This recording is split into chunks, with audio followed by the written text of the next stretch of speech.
Buenos días de nuevo a todos. Pasamos sin solución de continuidad y yo creo que vamos bien de horario, incluso con los inclusión de debate o de preguntas de la sala, y nos corresponde ahora tratar el tema del carbón. El tema del carbón, que como hemos visto, yo creo, en el gráfico que ha puesto Jesús San Juan, sigue manteniendo unas horas de operación aparentemente chocantes en relación con los ciclos, por lo menos en los últimos tiempos. En el tema del carbón también hay, como yo creo que decía al comienzo, incorporaciones y fronteras tecnológicas importantes, y tanto en operación como en nuevos productos o nuevas centrales.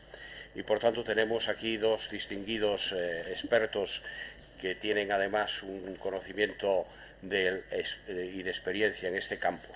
En primer lugar, Miguel Mateos Vallés, que es director de generación de EDP España desde el año 2011 y es miembro también del Consejo de Administración de EDP desde el 1 de mayo del 2015, con responsabilidad sobre las centrales térmicas y los ciclos combinados, aunque él, lógicamente, entiendo que nos va a centrar el asunto en carbón, en las centrales de carbón.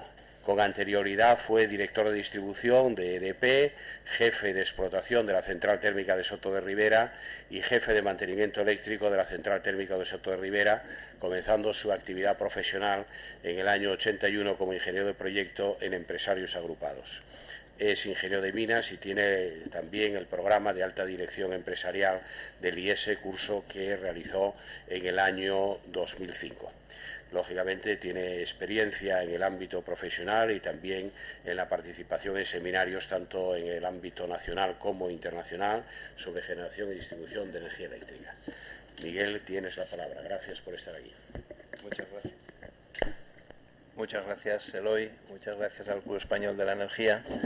Realmente no sé si daros las gracias, Arcadio, y a ti por haberme invitado a hablar del carbón hoy, con la que nos está cayendo. Después Jesús ha llorado un poco, pero yo voy a llorar mucho más. Realmente no traigo muchas respuestas, traigo algunas preguntas y voy a intentar daros mi visión de las respuestas a esas preguntas. Es un tema muy difícil y supongo que os tendré que invitar a alguna comida en Asturias para compensar este favor enorme que me hacéis hoy. Bueno, lo primero que os quería mostrar en esa fotografía, que no sé si conseguís ver bien, esto es la central hidráulica de Salime, que es copropiedad con Endesa y que yo os animo a visitar cuando tengáis ocasión. Está en un sitio bastante remoto, quiero decir, hay que hacer unos cuantos kilómetros, pero en ese mural que conseguís ver apenas en la fotografía, pues está reflejado todo el proyecto en este caso, una central hidroeléctrica que podría servir para un proyecto térmico, para un proyecto nuclear, desde la concepción inicial, la captura de fondos para la inversión, la ingeniería, la construcción. Realmente es un mural totalmente instructivo de lo que es nuestra actividad, ¿no? ¿Y por qué lo traigo a colación aquí? Porque es un poco lo contrario de lo que le ha pasado a la tecnología del carbón. Esa central hidroeléctrica que lleva funcionando 60 años, pues se mantiene con ligeras novedades, mantenimiento muy bien mantenida, por supuesto, se mantiene a plena operación, pero con muy pocos cambios tecnológicos, poco más allá del sistema de control. En las centrales térmicas hemos sobrepasado todas y repetidas veces esas fronteras tecnológicas que hoy se nos plantean, ¿no? Como vamos a ver, fronteras de tipo regulatorio, de tipo de combustibles, de tipo ambiental. Repetidas veces hemos sobrepasado esas fronteras, hemos vencido esa resistencia. Realmente no sé si vamos a ser capaces de hacerlo una vez más. Creo que tenemos ya todos una cierta edad y nos pasa como las centrales, que nos está costando un poco de trabajo sobrepasarlo. Un poco el leitmotiv de las jornadas o el reto que nos hacíais en la invitación era revisar unas jornadas de estas características que se hicieron en el año 2008 y que tú coordinaste, y que hay un documento muy interesante que se publicó de aquellas jornadas, recogiendo todas las ponencias, y al cual he ido a buscar, pues porque es un ejercicio realmente interesante volver la vista atrás y ver lo que pensábamos hace 8 años, ¿no?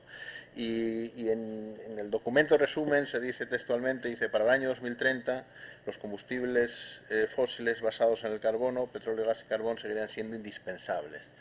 Y un poco la primera pregunta que lanzo, el reto es: ¿estaríamos dispuestos a apostarnos ahora, aunque fuesen 100 euros, si eso va a ser así o no?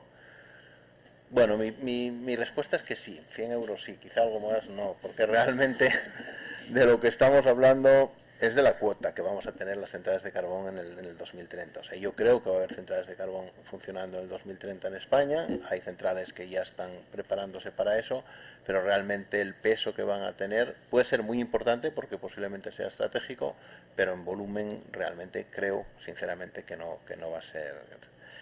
¿Y eso por qué? Pues bueno, pues ahora vamos a ver un poco por qué hemos llegado a esta situación, ¿no? Y lo primero que tenemos es un asunto que ya trajo a colación muy bien Jesús también, que es lo que ha pasado con la demanda y con aquello que llamamos el hueco térmico, o sea, lo que a la generación con carbón y con ciclos combinados nos queda en España en los últimos años. Y ahí veis, en el gráfico de la izquierda, tenemos la demanda desde el año 1995, con un crecimiento continuado y sostenible justamente hasta el año 2008. Yo creo que aquellas jornadas nos rafaron un poco a todos para el futuro. Hasta el año 2008 el crecimiento era muy continuado y eso justificaba plenamente aquella aseveración de que en el 2030 íbamos a necesitar las centrales de carbón, porque de mantenerse el crecimiento, y a pesar de que, como veis ahí en la parte inferior de la izquierda, el color gris supone la aportación del régimen especial, que estaba creciendo al mismo ritmo de la demanda, como así ha sido, la parte granate corresponde a nuclear más hidráulica. La nuclear, como sabéis, está completamente estabilizada y la hidráulica sigue los ciclos naturales, pues con años récord como es el año 2010 y con años muy alternativos. Pero lo que se ve ahí es que la franja blanca, que es aquello que responde al hueco térmico, y que en el gráfico a la derecha está representada exclusivamente ese hueco térmico, pues tiene una clara disminución. Y en ese hueco térmico, en el gráfico a la derecha, la parte gris corresponde al carbón, y la parte blanca corresponde a los ciclos combinados. No sé dónde está Jesús, pero los dos tenemos motivos para quejarnos en esa representación. Veis que la caída de la generación térmica a partir del año 2006 ha sido, podríamos decir, dramática, muy importante, solamente atenuada porque, como sabéis, entre el año 2011 y 2014 el Real Decreto de Garantía de Suministro aportó unas condiciones especiales para el funcionamiento con carbón que se reflejan en esas horas y en las que vamos a ver en la gráfica siguiente, pero realmente la producción con carbón en España ha ido cayendo de una manera, digamos, solamente atenuada por ese Real Decreto de Garantía de Suministro desde ese año 2008. ¿Y por qué? ¿Cuáles son las razones de esto? ¿En qué nos hemos equivocado? ¿Qué cosas podríamos haber hecho diferentes si ahora mismo fuésemos capaces de volver a colocarnos en el 2008? Uno de los problemas que tiene la generación con carbón con respecto al resto de tecnologías, exceptuando la nuclear, es la eficiencia. Realmente la generación con carbón tiene una eficiencia más baja que los ciclos, más baja que la hidráulica. Y por lo tanto durante muchos años y las centrales funcionaban en base, por lo tanto la eficiencia era un parámetro fundamental a la hora de optimizar las condiciones de funcionamiento de la central. Por lo tanto hemos dedicado bastante tiempo a trabajar sobre la eficiencia. No es fácil mejorar la eficiencia de una central térmica porque los componentes principales están diseñados y fabricados, el ciclo es el que es y es muy difícil de alterar, pero hemos trabajado todos mucho en consumo de servicios auxiliares, hemos incorporado elementos motrices de velocidad variable, hemos optimizado las horas de funcionamiento de las bombas, hemos trabajado mucho en ese aspecto. Sin embargo, yo creo que hay un área que ahora mismo, como explicaba muy bien Jesús antes, es determinante, que es la flexibilidad en la operación, la capacidad de hacer arranques más rápidos, más fiables, varios arranques en el mismo día, que probablemente en aquel momento no atacamos. ¿Y por qué no atacamos? Pues entre otras cosas porque esa flexibilidad lo daban los ciclos, y realmente, como muy bien explicaba, yo no me atrevo a hablar de la orgía de los ciclos, pero es cierto que en este país yo creo que nos hemos excedido en cuanto al número de ciclos, y por lo tanto todas las compañías hemos volcado la flexibilidad en los ciclos, que lo dan por su propia naturaleza, es intrínseco, como explicaba muy bien la ponencia anterior, y el carbón se ha quedado ahí. En el año 2000, en unas visitas que hacíamos a Inglaterra en aquel momento, las centrales de carbón ya estaban operando a 2 ciclos diarios, estaban operando de lunes a viernes, arrancando y parando 2 ciclos diarios. A nosotros aquello nos parecía absolutamente impensable. Cuando empezó el mercado en el año 98, Nosotros llegamos a hacer ciclo diario durante algunas semanas y rápidamente se abandonó. Pues realmente no había mucho problema técnico, lo que sí se necesitaban unas inversiones y unos cambios en los modos de operación que realmente no se llegaron a hacer. Por lo tanto, ahí está uno de los puntos en los que yo creo que las centrales de carbón se han quedado atrás y realmente es muy difícil de solucionar ahora porque, y enlazando con lo que decís, la digitalización va a ayudar en esto. La digitalización sin duda va a ayudar a que se recupere parte, que puedas conseguir parte de esa flexibilización. Pero las inversiones, que no son muy grandes, y también lo explicaba muy bien Jesús, porque hoy en día la instrumentación no es excesivamente cara, pero sí las inversiones en sistemas y todos los desarrollos que hay que hacer, que son específicos para cada central, porque no hay dos centrales de carbón iguales, incluso con el mismo diseño, la propia característica del combustible o el comportamiento de la caldera te las hace diferentes y por lo tanto ese aprendizaje hay que hacerlo por cada central y la inversión que eso requiere es importante, ¿no? Al hilo con esto pasamos al siguiente punto en el que sí se trabajó y se trabajó bastante, que son los sistemas de combustión, que también fue un tema tratado aquí antes. Las centrales eran centrales en su mayor parte construidas para carbón nacional. El carbón nacional fue desapareciendo a lo largo de estos años. Todas estas centrales están funcionando ahora mismo en mayor o menor medida con carbón importado y con otros combustibles, y todo eso lo hemos adaptado pues sin mayores traumas, con algunas inversiones más o menos relevantes, pero lo hemos hecho bien y sin mayores traumas. Yo creo que este sí es un reto que hemos conseguido, ¿no? Existen todavía limitaciones, pero como digo, que no están impidiendo el funcionamiento del grupo. Y llegamos al meollo de la cuestión, que es el problema ambiental, o la situación ambiental de las centrales de carbón. Como digo, aquí es donde han estado los mayores éxitos, pero donde yo creo que también que tenemos todavía el mayor problema. Los mayores éxitos están en que desde su inicio las centrales han ido superando cada una de las barreras que se han ido encontrando. Y el primero de ellos fue ya simplemente la capacidad de refrigeración. Las centrales inicialmente trabajaban en ciclo abierto sobre ríos o sobre el mar. Eso se fue limitando, se fueron construyendo circuitos mixtos, torres de refrigeración, circuitos absolutamente cerrados, y fue un problema que con inversión se solucionó. Posteriormente llegó el tema del humo negro, de las partículas sólidas en chimenea. Los electrofiltros funcionaban mejor o peor, se hicieron inversiones en electrofiltros, generalmente aumentar volumen. Todos estos eran problemas tecnológicos que en su momento la generación térmica sobrepasó sin problemas. Yo llegué a conocer hasta un sistema de inyección de SO2 en los gases de una central de carbón para mejorar el rendimiento del electrofiltro, ¿no? Hoy en día nos iríamos casi a la cárcel por eso. Pero bueno, en aquel momento la tecnología apuntaba. Y como digo, eso se resolvió, llegaron los sistemas de tratamiento de agua y resolvieron otro de los problemas importantes, que eran los vertidos al medio acuoso, generalmente al río. Y en los últimos tiempos tenemos tres agentes fundamentales que fueron yo puedo decir que podemos dar por resueltos, que son el tema del ruido, que tiene un impacto bastante grande porque las centrales están donde están y existen poblaciones en su entorno que nos han obligado a colocar barreras acústicas en la mayor parte de los elementos. El tema del SO2, las plantas de sulfuración, y eso tengo que reconocerlo, los tecnólogos están funcionando muy bien, y las plantas de desnitrificación, con la cual nosotros tenemos una experiencia de poco menos de un año y que también están funcionando muy bien. Por lo tanto, ese es el ejemplo del éxito y del buen hacer de las centrales de carbón. ¿Cuál es el problema que para mí es el grave y está sin resolver? Que es evidentemente el CO2, la decarbonización. En estas ponencias del año 2008 hay un artículo de Eloy, que lo recordará con buena memoria y que me he traído aquí, en que hace un trabajo excelente de recopilación de lo que en aquel momento se estaba haciendo en el 2008, los proyectos que estaban en España y demás. Creo que desafortunadamente esto se ha caído prácticamente todo.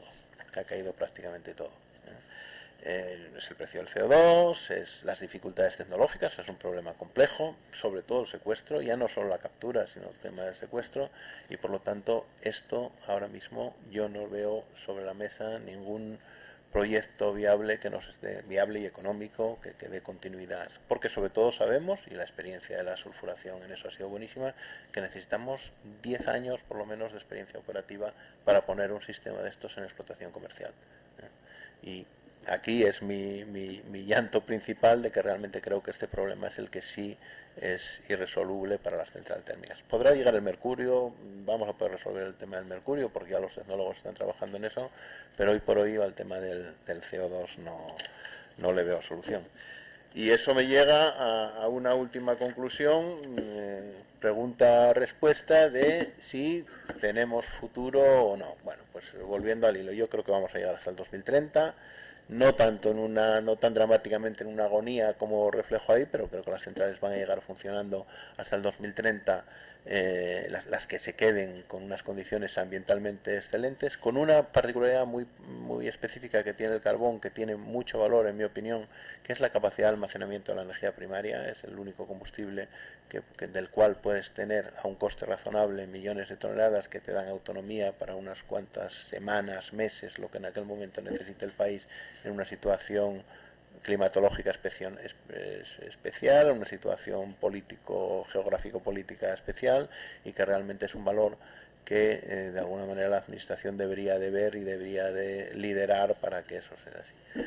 Como digo, muchas preguntas sin respuestas. Yo creo que ahora nuestro amigo Mauro, desde el punto de vista de la tecnología, espero que a lo mejor alguna de ellas va a poder dar respuesta, y luego al final a ver si entre todos somos capaces de buscar una solución a este carbón. Muchas gracias.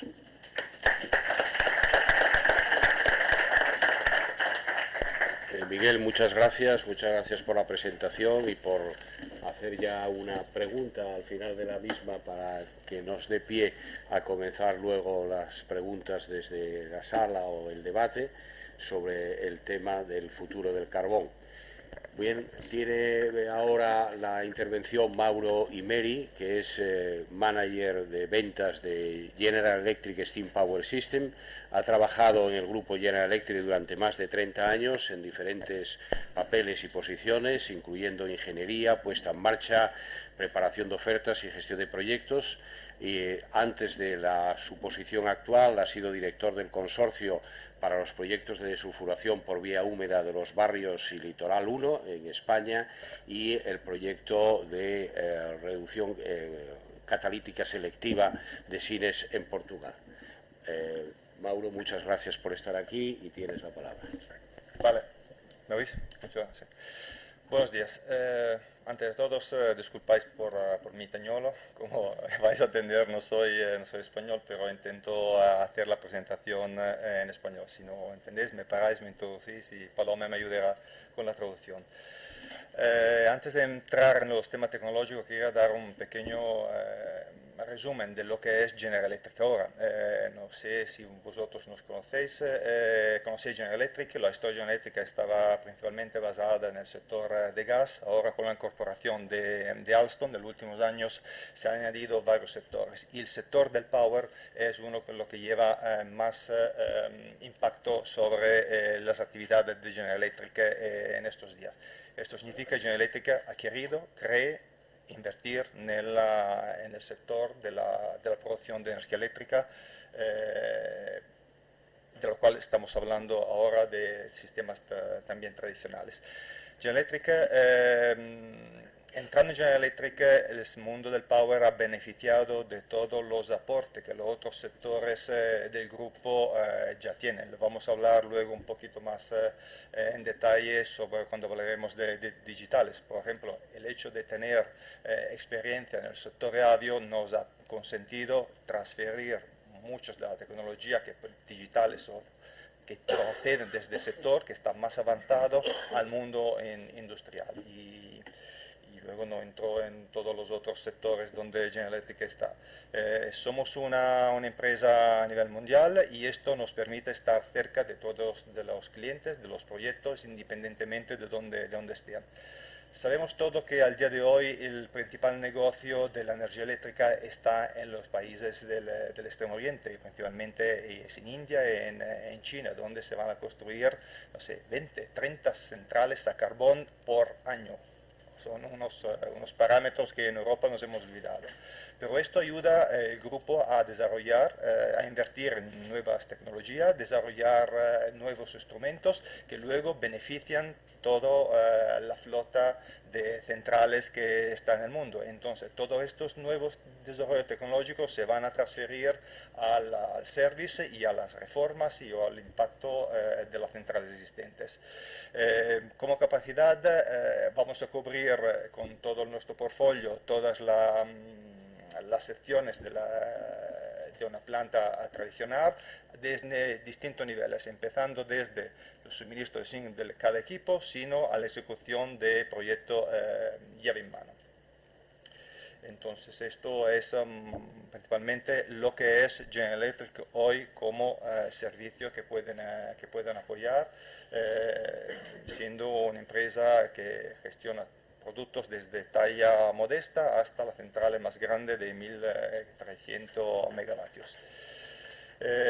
¿Cómo está basada General Electric en el mundo? Tenemos un impacto importante en el negocio, en los distintos sectores y principalmente en el sector nuclear, que es el otro línea de negocio donde General Electric quiere estar y sigue invirtiendo en tecnología.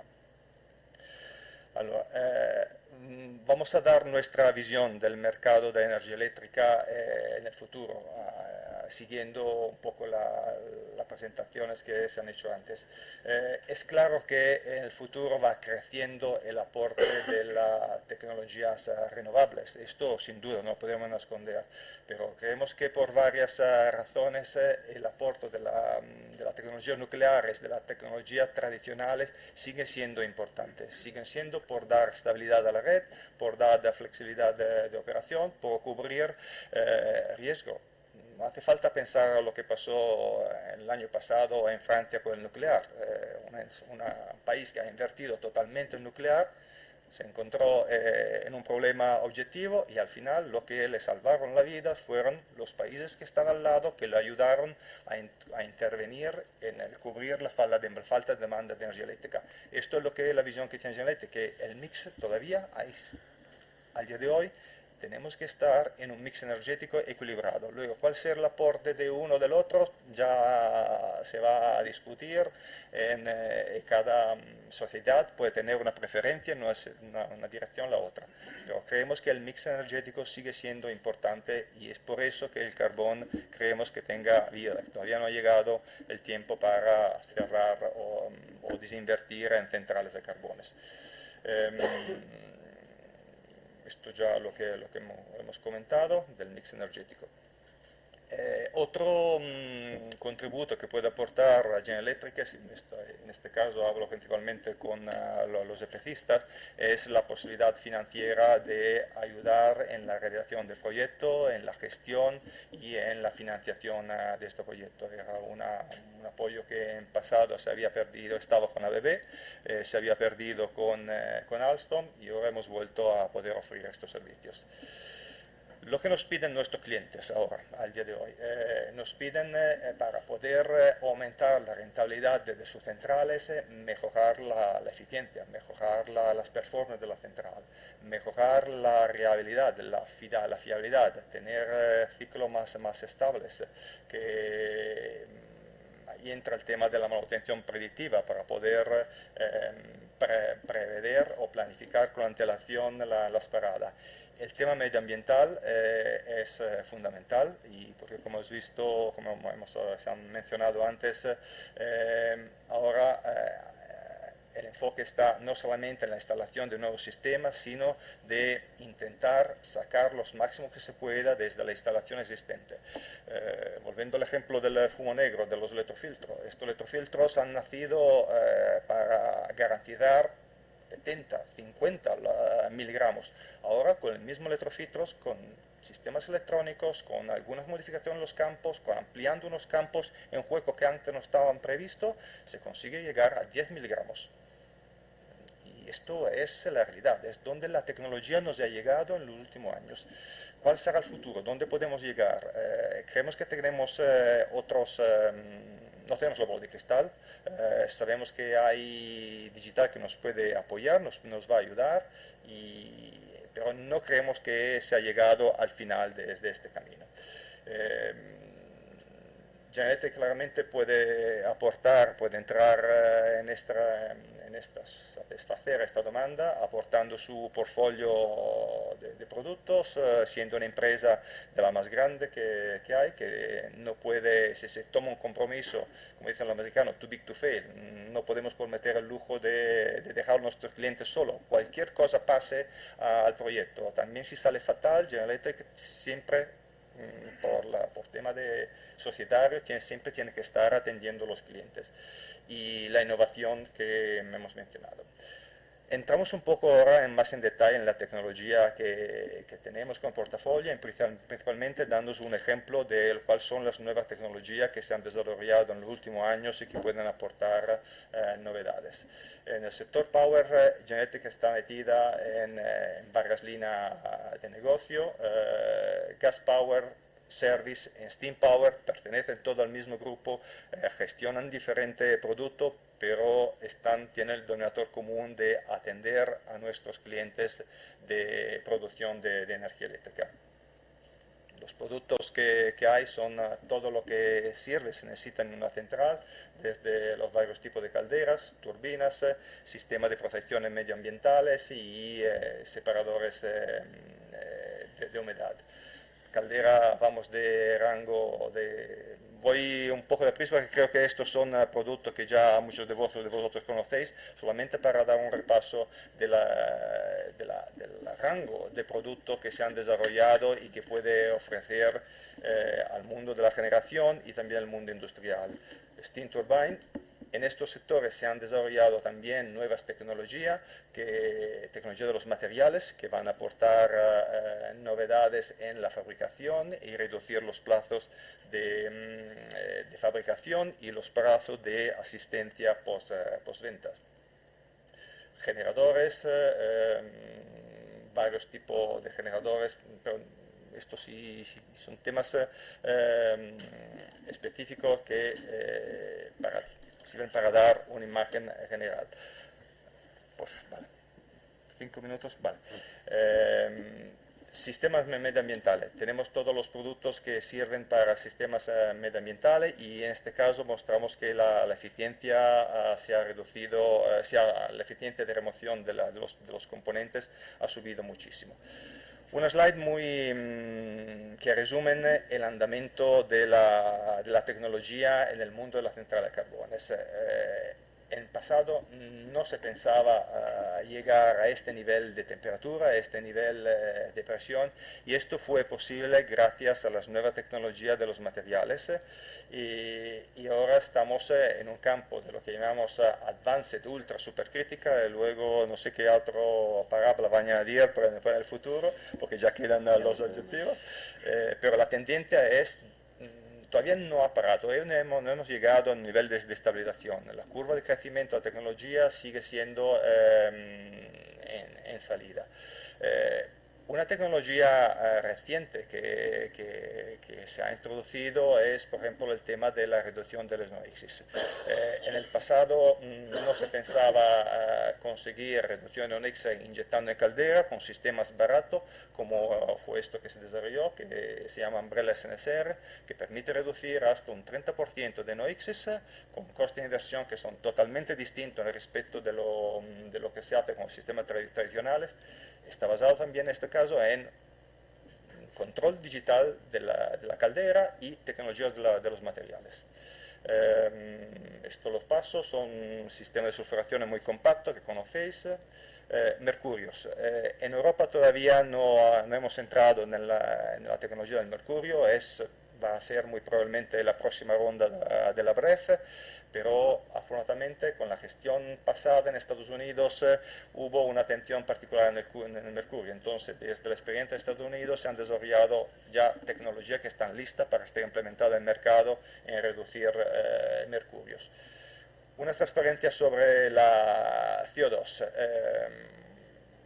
Se han desarrollado tecnología en los dos sectores, postcombustión y oxicombustión. Como bien se mencionaba antes, todo el enfoque de lo que hacer con el CO2 se dedicó a la a cómo almacenar el CO2. Y esto hemos visto que no ha tenido éxito, porque los costes de esta tecnología es demasiado, a veces más cara que los costes de secuestrar el CO2. Entonces, lo que se están explorando ahora es tecnología de reutilización distinta del CO2. En el campo americano se utiliza para extraer el petróleo desde las arenas, y mientras en el campo industrial vemos se están desarrollando tecnología para reutilizar este CO2 del mundo, principalmente de los fertilizantes. Esto puede dar más vida a, creemos, al volver a relanzar el tema de la secuestración de los CO2, porque tecnología para secuestrarlo hay, falta suficiente tecnología para utilizar este CO2 de una forma o de la otra. Digital. Hemos visto que es un tema muy caldo, muy interesante para los clientes. El tren del digital es claro que ahora el digital se está moviendo desde las fases anteriores. Hemos visto digital entrar en nuestra casa, ahora está entrando en el mundo de la industria. Digital para nuestros clientes significa un montón de términos, un montón de parábolas, un montón de conceptos que los operadores que van con su carpeta en las manos no conocen, no manejan, saben detectar cómo funciona la flama de la caldera, pero luego cómo convertir esto en el mundo digital no es su trabajo y no es el anillo que le falta. Entonces, las empresas digitales como General Electric lo que ofrecen plataformas, se han desarrollado plataformas que permiten de conectar los datos de campo, analizarlo en nubes, en centros centralizados y luego devolver las informaciones a los clientes de forma más o menos automática. La cosa más sencilla es devolver instrucciones a los operadores para que enciendan la luz roja y vuelvan a mirar. Los sistemas más avanzados lo que permiten de entrar directamente en el control. Esto significa que quitamos desde la idea es de ofrecer un servicio al cliente de que se olviden de la gestión del mundo digital y que aprovechen de una herramienta, de una plataforma, como si fuera Android, que está todo preparada para que puedan cargar, que puedan utilizar para desarrollar los servicios que necesitan. Y le podemos ayudar a desarrollarlo o a transferir los servicios que ya los clientes tienen en esta plataforma para beneficiar de los datos comprados. A los americanos les gusta hablar de cache.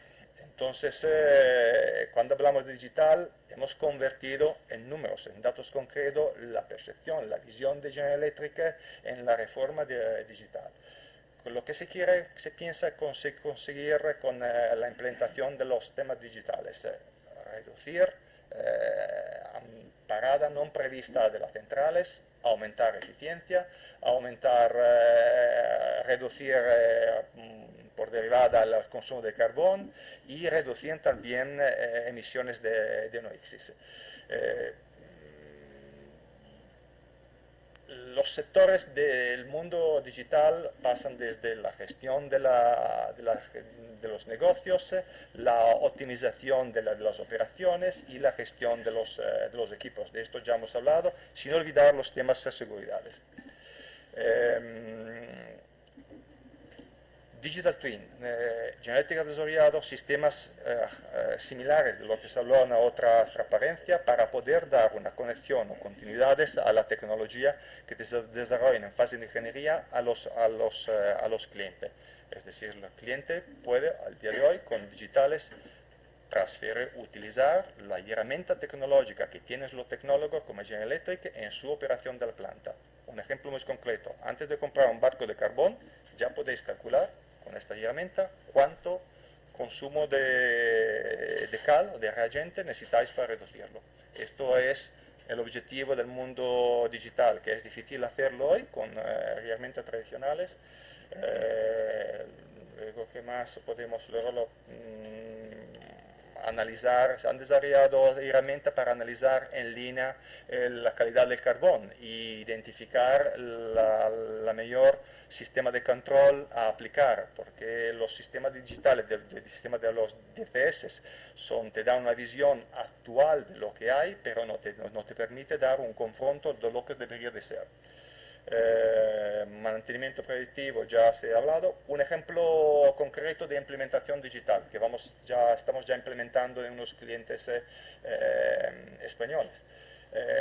Hemos introducido una lógica que es un software sin utilizar herramientas adicionales, sin utilizar instrumentación, un modelo de cálculo, un algoritmo que permite reducir hasta un 20% las emisiones de NOx en caldera.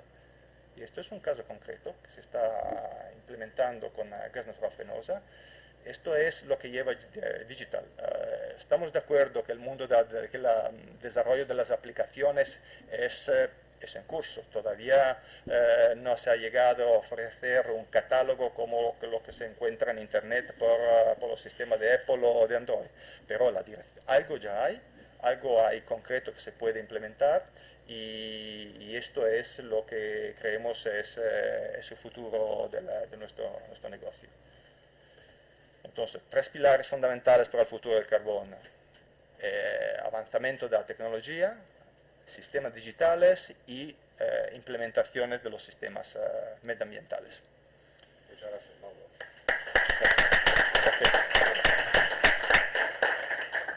Bueno, pues tenemos ahora algo de tiempo, teniendo en cuenta además que nos quedan 5 minutos para menos cuarto, pero que entiendo que podemos tener un poco de margen en el café, ¿no? Así que yo creo que lo primero es abrir las preguntas a los asistentes. Entiendo que se han suscitado bastantes temas, ahí ya hay en el fondo una pregunta.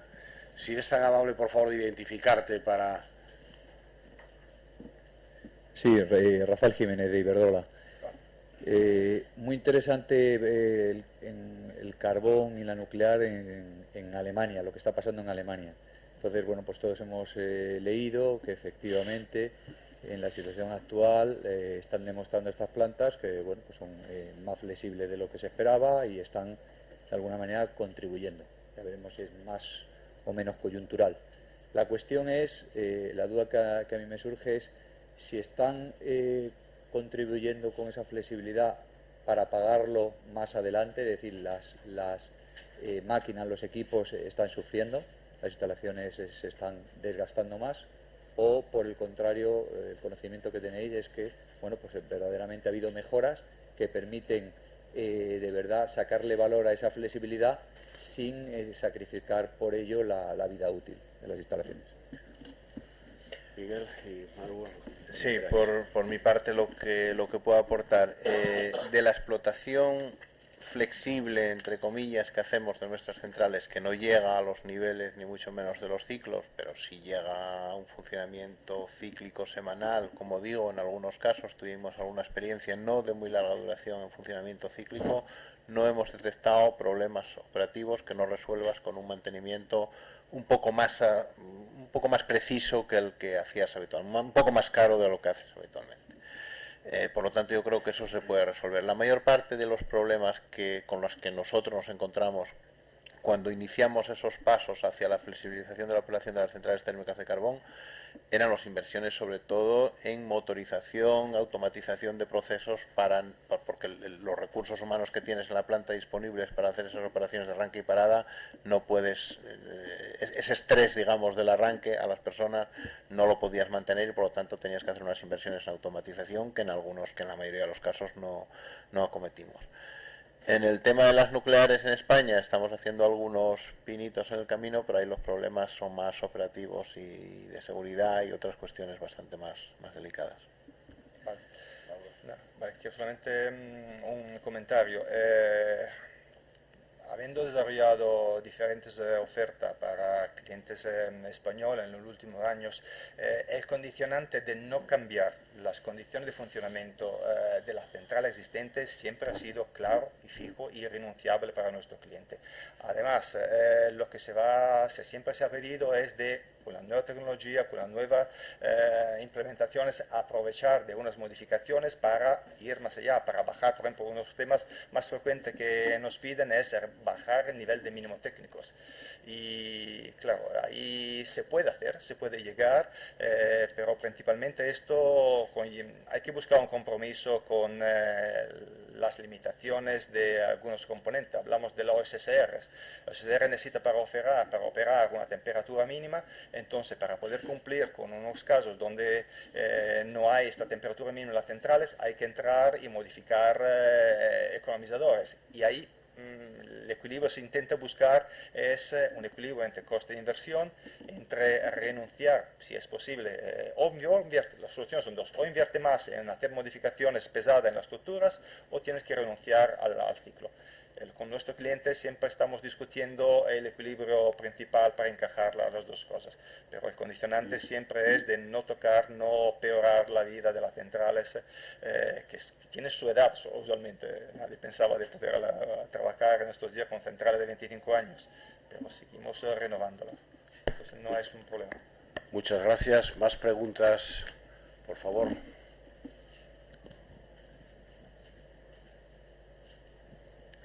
Buenos días, Juan Luis Domínguez de Siemens. Entendiendo que seguramente, como habéis comentado, en materia de una evolución normal de la tecnología nos podemos encontrar en una fase asintótica, quería preguntar si vislumbráis algún elemento disruptivo que realmente modifique de una manera muy relevante la gestión del CO2 y evite que la duda a día de hoy sea si llegamos o no al 2030 en relación al carbón o al 2050 en relación al gas natural. Gracias. Bueno, mi visión realmente, yo creo que la he dado. Yo soy particularmente pesimista en que se produzca esa, sobre todo por los plazos que requiere. O sea, si el horizonte es 2030 y tiene que ser en 2030 o antes, yo estimo que por la experiencia que hemos tenido con otros procesos, 10 años lo necesitamos. Afortunadamente, pues se siguen haciendo proyectos, pero yo creo que se ha ralentizado muchísimo todos los proyectos de investigación y mi visión es que no llegamos. Ahora mismo mi visión es que no llegamos, pero espero que Mauro tenga una solución un poco más positiva. A ver, no, es verdad que se sigue invirtiendo, pero el nivel de inversión en CO2 en la tecnología de CO2 se ha reducido en los últimos años, porque es una tecnología que es cara. Entonces, para poderla desarrollarla hay que buscar un soporte, un apoyo desde los organismos políticos que quieren invertir en instalaciones de CO2. Recientemente hemos tenido una experiencia en el Reino Unido, donde unos clientes habían empezado a invertir, hemos tenido el contrato y al final, por decisiones políticas, han decidido que era demasiado caro subir, entonces el negocio se paró. Desafortunadamente es más un tema de voluntad política de invertir en la secuestración de CO2 más que de tecnología. La tecnología puede hacer algo, las empresas han desarrollado lo que podían, pero ahora falta implementarla y buscar una forma para reducir los costes de operación de estas plantas. Pero si me compartís la cuestión, esta visión que puedo tener, ¿no? De que quizá en el medio y largo plazo, perdón. Sí. En el medio y largo plazo el tema de la gestión del CO2 puede ser realmente la frontera, ¿no? Tecnológica que evite que, como decía, que la única duda sea cuándo se certifica la defunción del paciente. Yo sinceramente creo que sí, que si tenemos resuelto el tema del CO2, el carbón te da una estabilidad que claramente sí. ¿Más preguntas? Mientras tanto, a mí me gustaría hacer una... Eloy, déjame preguntarle Adelante, venga. algo a los dos, Sí, y especialmente a Miguel, dos preguntas yo quería hacer. La primera es, las centrales tienen que ir adaptando, según dice la Comunidad Europea en la Directiva de Industriales, a la mejor tecnología. Entonces este tipo... ¿Se me oye? No sé. Bueno, ahora sí. Tiene que ir adaptándose, ¿no? Y yo me he visto especialmente preocupado con todo aquello que no sea el CO2. ¿qué va a ampliar? ¿Bajar los límites, NOx, bajar más? Esa una. Y la segunda, ¿qué opinas de los mercados de capacidad y el límite de los 500 gramos? Bueno, primero Vale, para Mauro también, primero. efectivamente, quizá por la sobrevalorado el tema del CO2 y por eso creo que los otros problemas son realmente solubles. O sea, tenemos experiencia de que hemos conseguido solucionar esas cuestiones.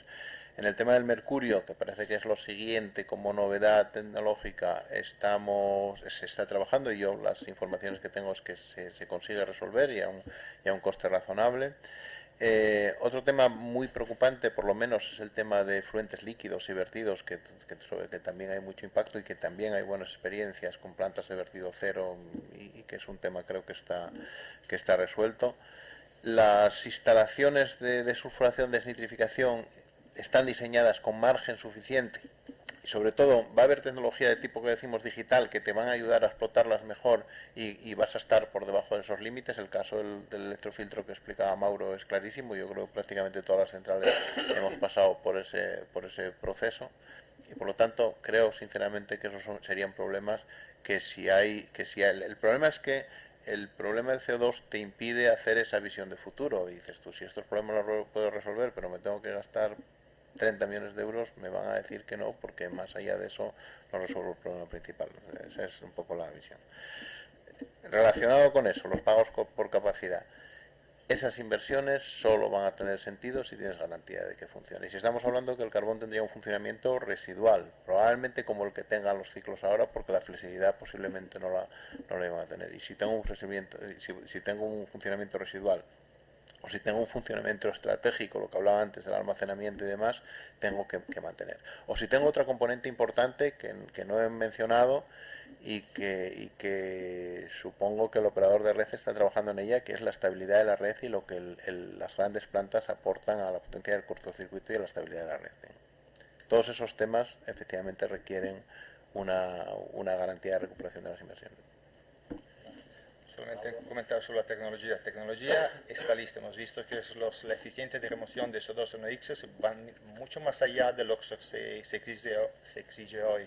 El único problema son los costos de operación. Entonces hoy se están desarrollando plantas que tienen margen para poder ser ampliada en el futuro. En el caso la ley lo exige. El equilibrio siempre es intentar mantenerlos más bajo coste de operación posible. Pero no hay un límite verdaderamente verdadero en la tecnología hoy por estos dos parámetros. Bien, a mí me gustaría hacer como una pregunta para que podáis comentar. Realmente el rendimiento ha ido subiendo también en las centrales de carbón. Sí. De hecho, yo creo que la experiencia en Alemania con centrales incluso de lignito con elevados rendimientos y con precios del carbón que son muy atractivos por los precios del mercado internacional, unido a eso a precios del CO2 que realmente no se sabe cómo van a evolucionar, pero previsiblemente no parece que cambien el orden de mérito entre el carbón y el gas, por lo menos no lo están cambiando en este momento. Si eso es así, realmente con rendimientos más elevados, con la solución de los problemas medioambientales, digamos, clásicos, que han sido descritos por vosotros y particularmente por Miguel con detalle, realmente el tema del carbón le quedaría únicamente, entre comillas, la cuestión del CO2, ¿no? En ese sentido parece que se evita el tema del almacenamiento y la búsqueda ahora es la de utilización, que la industria del petróleo parece más fácil o más clara. Pero dicho eso, yo creo que los costes incluso que pueden surgir con captura y almacenamiento, con captura y utilización, posiblemente sean más baratos que a lo mejor los parques eólicos offshore en el Mar del Norte o en el Báltico, ¿no? Entonces, digo esto porque no se piensa que realmente el gran problema es que no se quiera el carbón, independientemente de las soluciones que pueda aportar. No, realmente yo creo que no podemos obviar el problema del cambio climático. Yo eso creo que es claro. Ahora que el carbón está pagando la parte más elevada de la factura del cambio climático, probablemente sea cierto frente al transporte, frente a otros El problema es que efectivamente yo creo que no estamos tomando decisiones de inversión de esas nuevas plantas, porque efectivamente resumiste muy bien que hay mejoras de eficiencia y hay una transparencia aquí en la presentación de Mauro que lo define muy bien. Hay unas mejoras de eficiencia muy relevantes, pero en plantas nuevas. En las plantas viejas por lo tanto, tomar una decisión ahora mismo de una nueva central, no puedes justificar un horizonte de más de 10 años con la situación actual. Por lo tanto, no sé si es moda, yo creo que no, que realmente el problema es serio y que lo hay que abordar ahí. Hay que reconocer otra cosa, el éxito de las tecnologías limpias, fundamentalmente a la eólica y la solar, que viene imparable, es muy relevante y eso no lo podemos negar. Muy bien, pues yo creo que si os parece vamos al café y volvemos a las 11:15, tratando de recuperar un poco los 5 o 10 minutos. Muchas gracias por...